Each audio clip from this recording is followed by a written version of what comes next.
এই ছোট্ট বিড়ালটা শুধুমাত্র একটা থাকার জায়গা খুঁজছিল। সে একটা রেসিডেন্সিয়াল বিল্ডিং এর মধ্যে ঢোকে এবং পাশ দিয়ে যেই যাচ্ছিল তাকে ফলো করে তার পেছন পেছনে যেতে শুরু করে, এটা ভেবে যে সে তাকে থাকতে দেবে। একটা লোক চেক করছিল যে সে কতটা কথা শোনে, তাই সে হেঁটে হেঁটে 6 তলা থেকে 1 তলা পর্যন্ত আসে এবং তারপর 1 তলা থেকে আবার 6 তলাতে উঠে যায়। লোকটা দেখে বেড়ালটা তাকে পুরো রাস্তায় ফলো করে। হয়তো বেড়ালটা লোকটার চলে যাওয়ার ভয় পাচ্ছিল, আসলে সে একা থাকতে চাইছিল না। বিড়ালটার সুন্দর ব্যবহার দেখে লোকটা ডিসাইড করে একে সে অ্যাডপ্ট করবে। যেহেতু বিড়ালটার পেটটা ফোলা ছিল, লোকটা ভাবে সে হয়তো প্রেগনেন্ট, কিন্তু এত ছোট বিড়ালের প্রেগনেন্ট হওয়ার কথা নয়। তাই সে বিড়ালটাকে নিয়ে ডাক্তারের কাছে যায়। আল্ট্রাসাউন্ড করার পর বোঝা যায় যে না, বিড়ালটার পেটে কোনো বাচ্চা নেই। আসলে বিড়ালটা হয়তো খাওয়া দাওয়া একটু বেশি পছন্দ করত।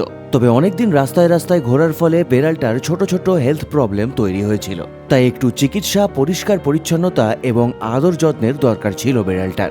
এই লোকটা রাস্তা থেকে অনেক বিড়ালকেই রেস্কিউ করে, তবে সবগুলোকেই কেউ না কেউ অ্যাডপ্ট করে নেয়। তবে লোকটা এই বিড়ালটাকে নিজের বাড়িতে রাখারই সিদ্ধান্ত নেয়।